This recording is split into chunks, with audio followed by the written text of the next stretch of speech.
વાત કરીએ સૌથી પહેલા ગુજરાત હાઈકોર્ટનો મહત્વપૂર્ણ ચુકાદો ખેડા ડબલ મર્ડર કેસના આરોપીને થયેલ ફાંસીની સજા રદ કરવામાં આવી છે। આરોપીને નિર્દોષ જાહેર કરી મુક્ત કરવાનો આદેશ કર્યો છે।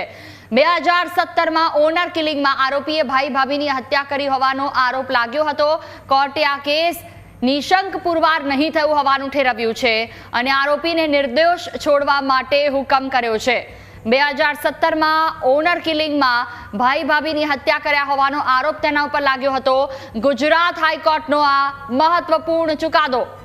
આરોપીને આ પહેલા ફાંસીની સજા થઈ હતી અને હવે ડાયરેક્ટ નિર્દોષ જાહેર કરવામાં આવ્યો છે। કયા એવા પુરાવા કે જે સાબિત ન થયું? જો પહેલેથી તે નિર્દોષ હતો તો જ્યારે ફાંસીની સજા આપવામાં આવી ત્યારે કયા પુરાવાના આધાર પર આપવામાં આવી હતી તે સવાલ ચોક્કસથી થાય। ત્યારે ખેડા ડબલ મર્ડર કેસના આરોપીને થયેલી ફાંસીની સજા રદ કરવામાં આવી છે।